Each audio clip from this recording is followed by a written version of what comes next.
Basic तौर पे समझाया जाए तो कैसे समझाया जाए। हालांकि मैं आपको सलाह दूंगा कि अगर आपको मन करे, medium.com पे मैंने आपसे कहा था, एक बड़ा अच्छा आर्टिकल मैंने लिखा है इसी को लेकर के कि भाई डीप लर्निंग काफ़ी कॉम्प्लिकेटेड लगती है, वो कैसे काम करती है इंटरनली। भाई ऐसा लिंक कौन बनाता है भाई? कौन लोग थे भाई डेवलपर इसके भाई? ये तो देखने जैसा है। चला गया क्या? वापस आएगा? अब तो वापस लॉगिन करना पड़ेगा। Why micro services are out and monoliths are making a comeback. मत करो यार, nice. 8 apps to use instead of doom scrolling on iPhone. अच्छी चीज़ है यार, पढ़ते रहना चाहिए यहाँ के, बड़ा मज़ा आता है। सबमिशंस क्या है? ओह, अब तुम यहाँ पे अपने रिसर्च पेपर्स भी डाल सकते हो। नाइस, अच्छी बात है।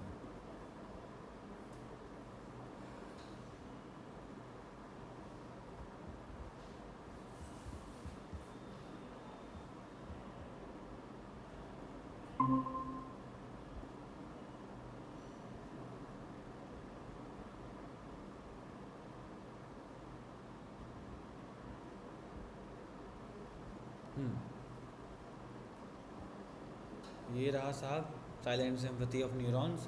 ये मैं ग्रुप में डाल दूंगा, थोड़ी बहुत मैथ्स के साथ सिंपल भाषा में मैंने समझाने की कोशिश करी है। क्या तो पढ़ना, थोड़ा सा पढ़ोगे बड़ा मज़ा आएगा। आई थिंक मुझे यही कोड लेना चाहिए, अच्छा रहेगा। लेट्स ट्राई एंड देखते हैं। इस कोड को देख के तुम समझ भी जाओगे कि कैसा क्या है, और एक बेसिक न्यूरल नेटवर्क कैसे काम करता है इसका तुम्हें आइडिया लग जाएगा। ठीक है, लेट्स सी। ठीक है, तो हम देखते हैं। मैं पाई चार्ट पे कोडिंग कर रहा हूँ आज, तो कोई क्या फ़र्क पड़ता है, कहीं भी करो। रिसर्च की स्पेलिंग गलत है मुझे पता है, बट रहने दो।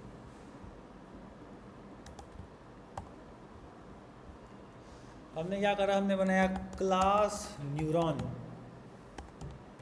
ठीक है, और अरे यार, इसमें एआई को बंद कैसे करते हैं यार? तो वीएस कोड से अपने आप ही ये लिंक हो गया है, और अब उसके बाद जो है रुक ही नहीं रहा है।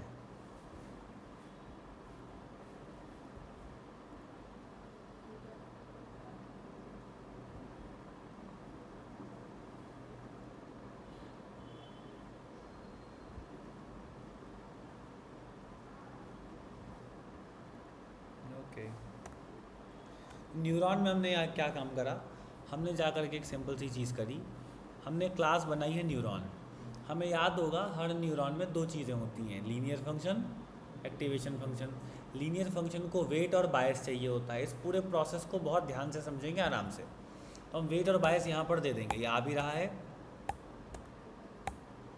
ना। और हम लिस्ट नहीं देने वाले हैं, हम देने वाले हैं सीधा सीधा डेटा। ये देख रहे हो, हम सीधा सीधा डेटा मांगते हैं। कॉमा लगाया हमने, weight and bias, weight and यहाँ पे भी बायस चलेगा। दो बेसिकली दो वेरिएबल है, जैसे कार में स्पीड और माइलेज रखा हो, है ना। डन। अब नीचे आते हैं, यहाँ जा कर के मैं एक सिंपल काम करूँगा। फीड फॉरवर्ड है, दो फंक्शन चाहिए, लीनियर फंक्शन चाहिए और एक्टिवेशन फंक्शन चाहिए। तो फीड फॉरवर्ड में देखो, आसान भाषा में समझो, हमने लिखा डेफ, अबे भाई लिखने तो दे, def feed forward. I think input लूँगा मैं। इनपुट लेने के बाद ध्यान से देखना, सेल्फ डॉट इनपुट बराबर इनपुट रखूँगा मैं। अब इसके बाद हम एक काम करेंगे, z बराबर सेल्फ डॉट वेट गुना इनपुट प्लस बायस। यही फॉर्मूला होता है लीनियर फंक्शन का, यही फॉर्मूला होता है, राइट।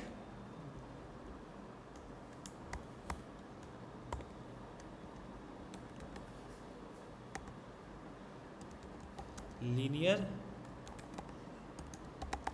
फंक्शन।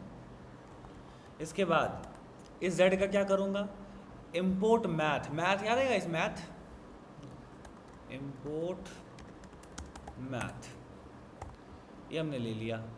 अब मैथ के अंदर हम क्या करते हैं देखना, रिटर्न वाई बोल लो, मैथ डॉट 10h। ओहो 10h पहले से है और हमको नहीं चाहिए ना, हमको नहीं चाहिए। हम यहाँ पर बोलेंगे मैथ में मैक्स फंक्शन, तो मैथ डॉट मैक्स, कि मैक्स सीधा होता है, मैक्स सीधा होता है तो अच्छी बात है। 0, और रिटर्न वाई। तो मैथ की फ़िलहाल ज़रूरत तो नहीं पड़ रही, बट पड़ेगी आगे। नाउ सी, दिस इज़ आपका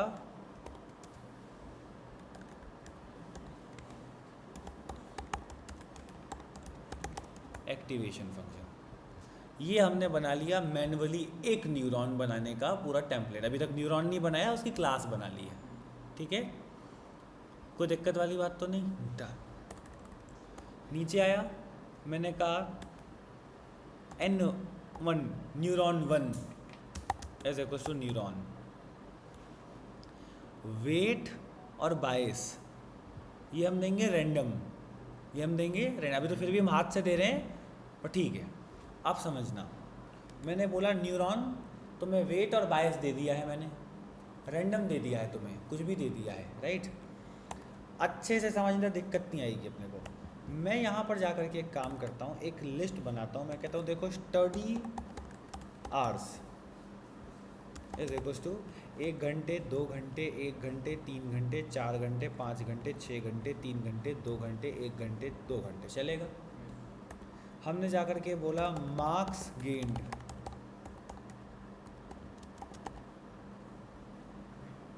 एक, 2, 3, 4, 5, 6, 7, 8, 9, 10, 11,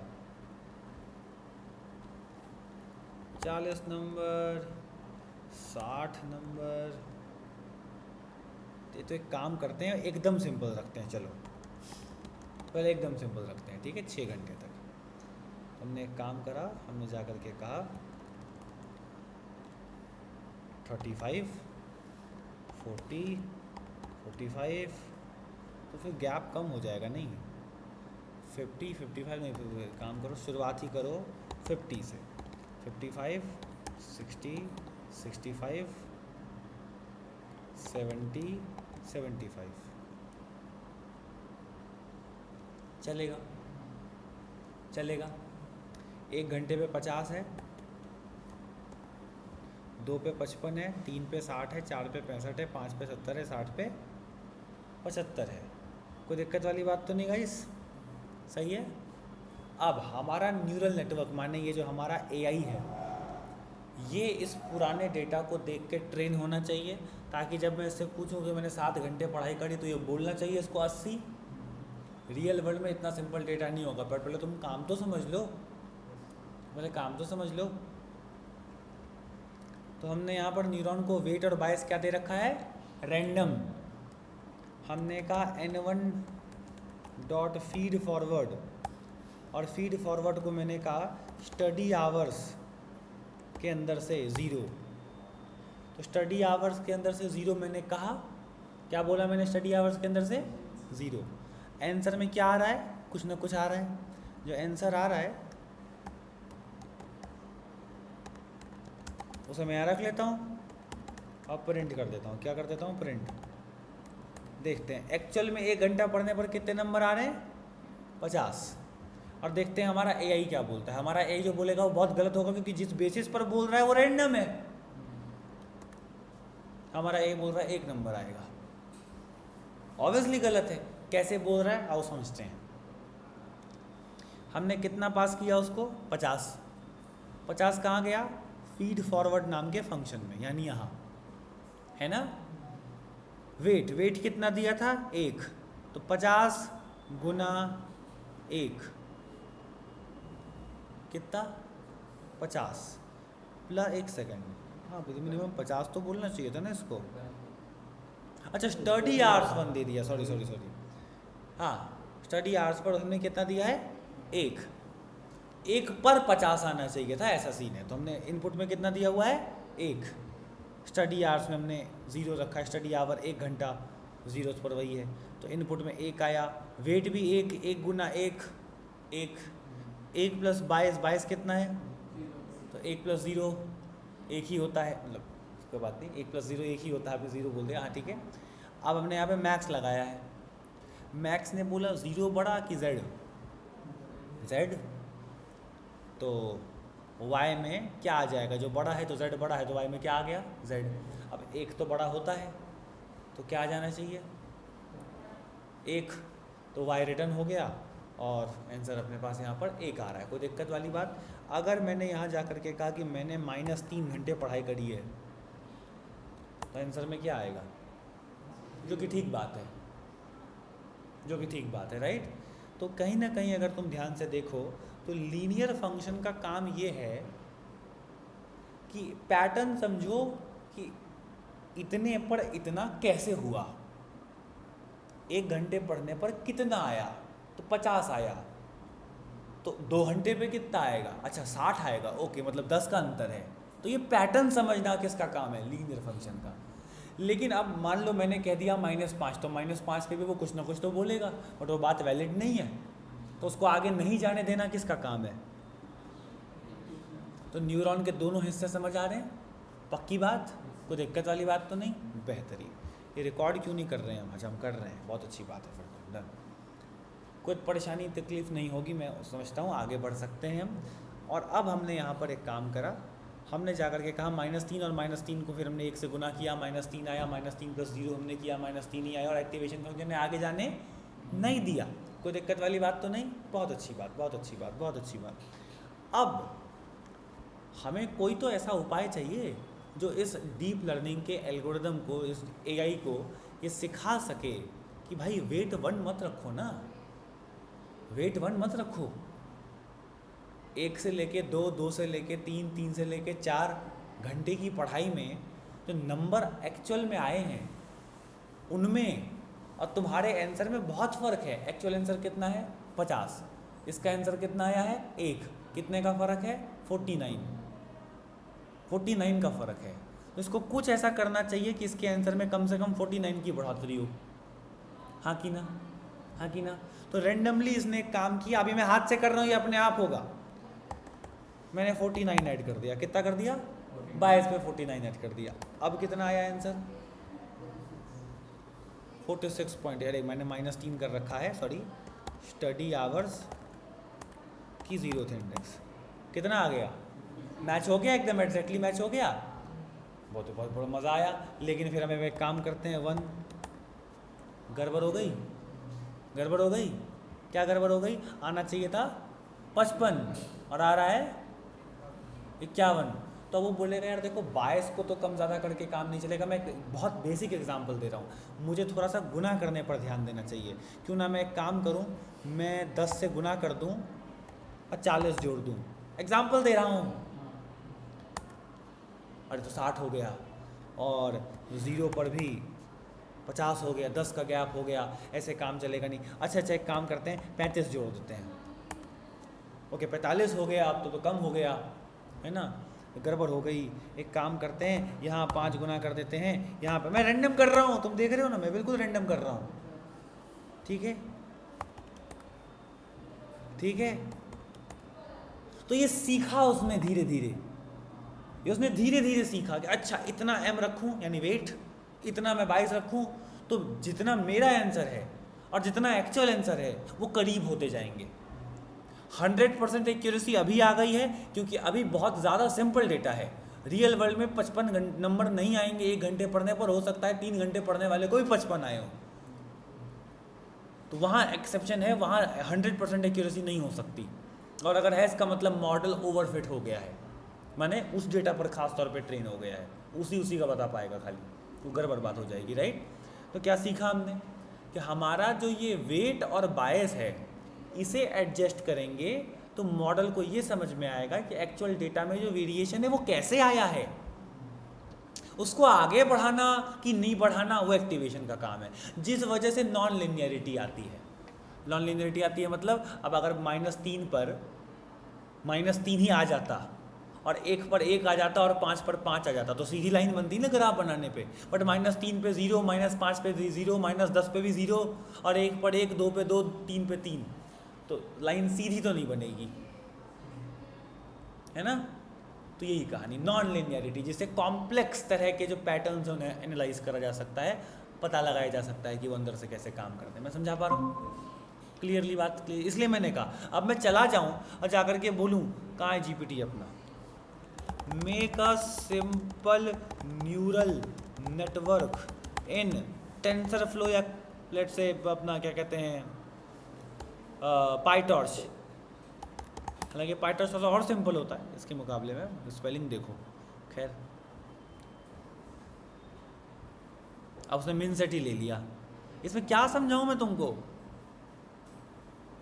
बात ही नहीं पल्ले पड़ेगी अभी क्या लिखा है ये, कि सीक्वेंशियल से बनता है हमारा एक न्यूरल नेटवर्क, और ये इनपुट लेयर कितनी है और ये हिडन लेयर कितनी रखनी है और ये आउटपुट लेयर कितनी रखनी है। इसके अलावा ये एडम होता है ना, ऑप्टिमाइज़र है ये हमारा, मॉडल की एक्यूरेसी कितनी रखनी है, ई पॉच कितना रखना है, बैच साइज इसमें है नहीं, बैच साइज़ कितना रखना है, वैलिडेशन कैसे होगा, ई पॉच मतलब होता है कितनी बार हम इस पूरा इटरेशन को करें बैक प्रोपोगेशन के। बट अब ये क्या बताऊँ, अभी कुछ मालूम ही नहीं, पल्ले ही नहीं पड़ेगा, इसलिए पहले ज़रूरी इस पर आ जाएंगे, पहले ज़रूरी है एकदम बेसिक लेवल पे बात करके आना।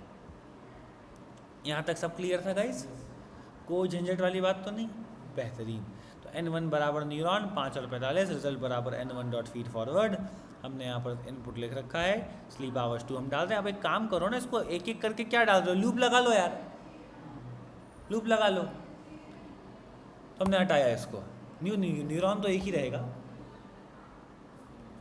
इसमें ये भी हमने रैंडम डाला हुआ है और ये भी रैंडम ही डाला हुआ है। Done done. हमने कहा फॉर लूप, ठीक, प्रिंट भी करो और जो आंसर इधर से आएगा वो यहाँ भी दिखा देना, राइट। तो मॉडल का जवाब तो यही है ना, 1 घंटे पे 1 नंबर, 2 घंटे पे 2 नंबर, 3 घंटे पे 3 नंबर, क्योंकि फिर बात वही है, हमने मॉडल ख़राब कर दिया, हमने मॉडल ख़राब कर दिया। तो अब हम एक काम करेंगे, हम जाके बोलेंगे प्रेडिक्टेड इज इक्वल्स टू ये और ये, predicted is equals to model ने क्या प्रेडिक्ट किया है। क्या मैंने कोई खतरनाक काम किया है? मॉडल ने ये प्रेडिक्ट किया है 1 घंटे पे 1 नंबर, 2 घंटे पे 2 नंबर, 3 घंटे पे 3 नंबर। अगर मैं यहाँ 10 कर दूं, समझ रहे हो ना, जो कि गलत है। तो हम अब एक काम करेंगे, हम क्या करेंगे,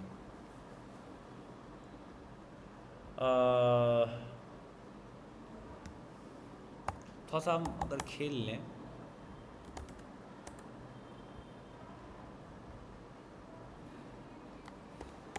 कोई हर्ज है क्या?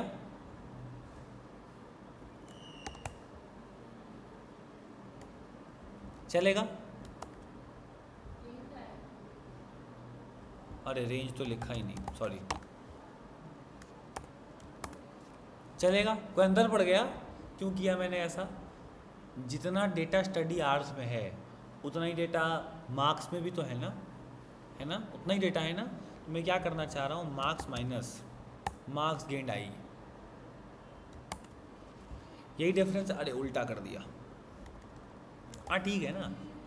प्रेडिक्टेड में और इसमें कितना डिफरेंस है, -49 का मतलब मॉडल का प्रेडिक्शन बहुत कम है, तो मॉडल को आगे जाने की ज़रूरत है।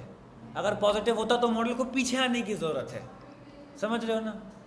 इस अंतर को देखते हुए हम लगाएंगे एक मैथ, यहाँ लगता है डिफरेंशियल कैलकुलस, यहाँ लगता है डिफरेंशिएशन, जो हमें ये पता लगाने में मदद करेगा कि आखिर वेट और बायस को कितना बदलना है। अभी तो अंदाज़ा लगा रहे थे, अंदाज़ा थोड़ी लगाओगे, क्या लगेगा, डिफरेंशिएशन, जो हमें ये मदद करेगा कि भैया हमें एक्स और वाई को, सॉरी वेट और बायस को कितना बदलना है ताकि हमारा आंसर मैच हो सके। समझ रहे हो? अच्छा, ये प्रोसेस कब तक करते रहेंगे, जब तक हमारे पास डेटा की एक्यूरेसी उतनी नहीं आ जाती जितना एक्चुअल की है, या उसके आसपास नहीं आ जाती। तो इसको हम बोलते हैं ई पॉच। क्या बोलते हैं? ई पॉच का मतलब होता है कितना आइट्रेशन कर रहे हो तुम, ताकि तुम्हारा जो मॉडल है वो एक्यूरेट होता चला जाए हर बार वेट और बायस को अपडेट करते हुए। तो पहली बार लूप चला तो 49 का डिफरेंस निकला, तो मॉडल ने वेट और बायस को एडजस्ट किया, उसके एडजस्ट करने के बाद जो डिफरेंस निकला वो निकला 5 और 10 का। तो फिर से एक बार चलाते तो अच्छा होता। हाँ जी, नीचे वाले ऑफिस पे, यहाँ नहीं है, इसी का है नीचे। ठीक है ना, मैं नहा लूँ, बड़ी बात, पूजा अगरबत्ती।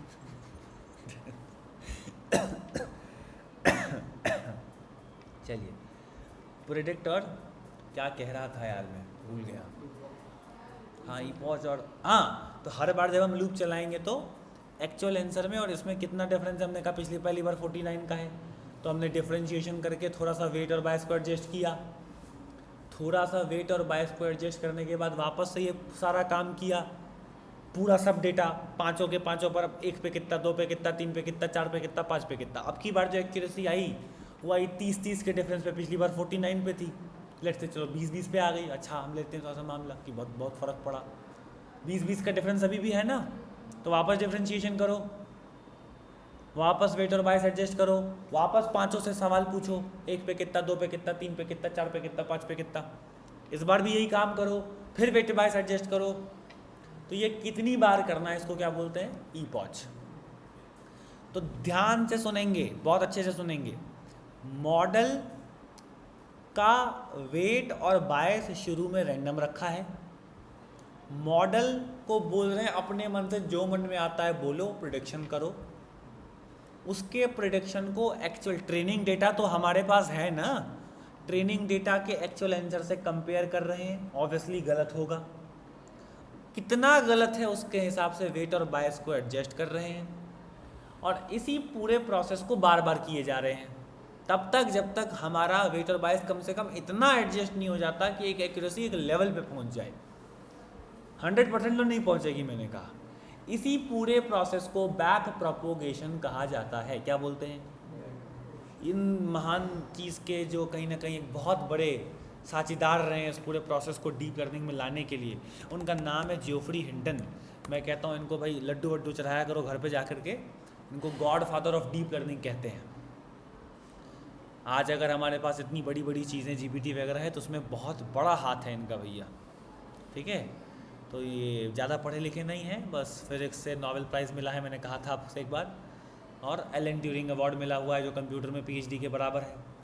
इसके अलावा 20-25 अवार्ड और हैं, होंडा प्राइज़ मिला हुआ है, रॉयल सोसाइटी के मेंबर रह चुके हैं, इत्यादि इत्यादि इत्यादि। तो लेजेंड आदमी भाई साहब, लिटरली यूनिवर्सिटी ऑफ टोरंटो में बहुत साल तक पढ़ाते भी थे ये, गूगल में भी 10-20 साल तक रिसर्चर के तौर पे काम करते थे। 2020 या 22 में मेरे ख्याल से उन्होंने छोड़ा था गूगल, एआई पे ओपनली बातचीत करने के लिए कि खुल के बात अपने कर सकूं, मैं अपने दिमाग में जो मेरे व्यक्तित्व है मैं उसको अच्छे से रख सकूं। तो देखना कभी इनको फुर्सत से देखना, इनके इंटरव्यूज़ पढ़ना, बड़ा मज़ा आएगा। 1947 में पैदा हुए थे, नाइस, 6 दिसंबर, जियोफ्री हिंटन, नाइस। कितना फैंसी नाम होते हैं ना लोगों के, Blake Lemoine, Geoffrey Hinton, Sam Altman, India में टिंकू, झन्नू, धनिया। आजकल तो और बिगाड़ बिगाड़ के रखने लग गए हैं। मेरे को तो एक वो बिल्कुल पसंद नहीं आता नाम, कियारा, सियारा, टियारा, क्या नाम, क्या भाई, कुछ तो मतलब निकले भाई नाम का। इतने अच्छे अच्छे नाम होते हैं उसमें क्या। चलो छोड़ो, अब आगे बढ़ते हैं। तो अब ये डिफरेंशिएशन कैसे होगा, हालांकि देखो मैंने यहाँ पे लिख भी रखा है। इस डिफरेंशिएशन को निकालने के लिए हम आखिर क्या कर रहे होंगे, इसके लिए अगर तुम जाओ तो हमारे पास आउटपुट है नहीं, मैथ है, अच्छा सम लगा करके हमने एक ही बार में कर दिया, that is so good. Summation का सिंबल हम कर रहे हैं यहाँ पे, मैंने ये वाला कोड डाला हुआ actually, it is nice actually. और ठीक है ना, तो हम हल्का सा डिफरेंशिएशन करवा लेते हैं मैथ से। अब मैं वो खुद नहीं लिख रहा, मुझे फंक्शन का नाम याद भी नहीं है ना।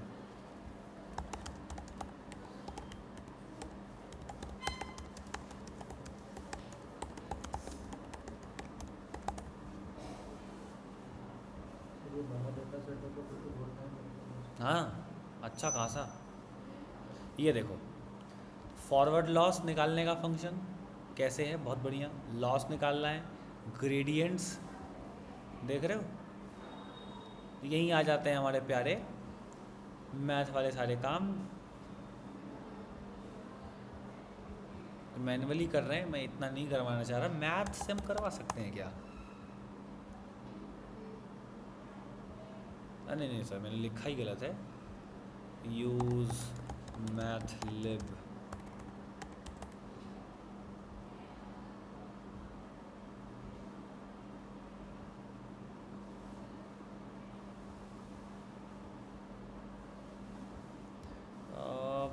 Is there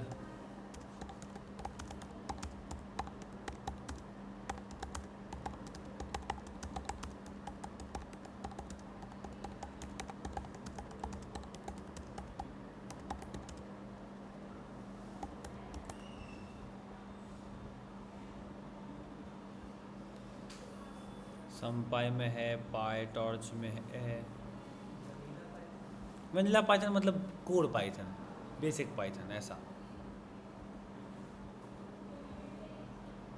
तुम्हारे पास नहीं है? मेरे पास कोलाब पर एक कोड पड़ा होगा।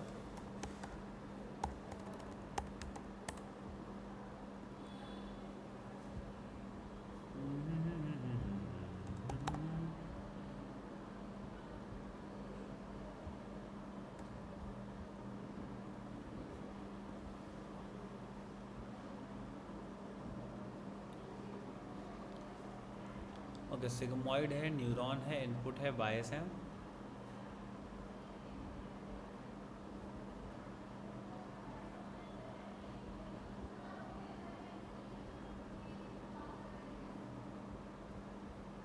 That is a good work, but ये करना नहीं था ना वेट एंड बायस के लिए। हाँ ये रहा सिग्मॉइड, तो चलो ठीक है, अलग बात है। वेट हमने ले रखे हैं। नहीं यार, मुझे वो कोड नहीं मिल रहा है।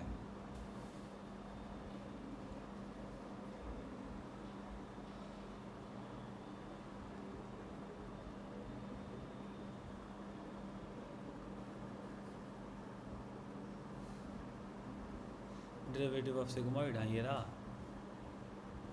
हाँ यहाँ पर है थोड़ा सा, ये देखो बैक प्रोपोगेशन में सिग्मॉइड डेरिवेटिव निकाल करके मैन्युअली उसको एडजस्ट करने की कोशिश की गई है, वेट्स को, प्लस को भी, बायस को भी। ठीक है, अब अभी मैं ये पूरा फंक्शन लिख तो नहीं रहा हूँ, बट आपको बात कम से कम समझ में आ गई है कि ये हमको यहाँ पे कैलकुलस लगानी पड़ेगी। इसका कोई बिल्ट इन ऐसा बिल्ट इन फंक्शन तो नहीं है, थोड़ा कुछ करना पड़ेगा। तो बेसिकली क्या सेंस निकल करके आया? ये निकल करके आया कि भाई हमारे पास जो ये डिफरेंस आ रहा है, इस डिफरेंस के बेसिस पर ही हम इस वेट और बायस को चेंज करते हैं और हमारा न्यूरल नेटवर्क तैयार होता रहता है। अब एक यहाँ पर दो चार बातें सुन लो। वेट और बायस को कितना चेंज करना है? 10 बढ़ा देना है, 50 घटा देना है, उसके रेट को कहते हैं लर्निंग रेट। क्या बोलते हैं? लर्निंग रेट मतलब एरर निकलेगा, उसके बेसिस पे वेट बायस कम ज़्यादा करने हैं, तो कितना कम ज़्यादा करने हैं उसको क्या बोलते हैं? Learning rate. ठीक है। दूसरा ई पॉड, समझ ही गए हो। ये दो बातें दिमाग में रखना, बाकी चीज़ें धीरे धीरे करके अपने को समझ में आ जाएंगी, ऐसा कोई दिक्कत वाली बात नहीं है। तो इतना अभी आप रखिए ख्याल में। अब घर जब जाना आप, तो एक काम करना,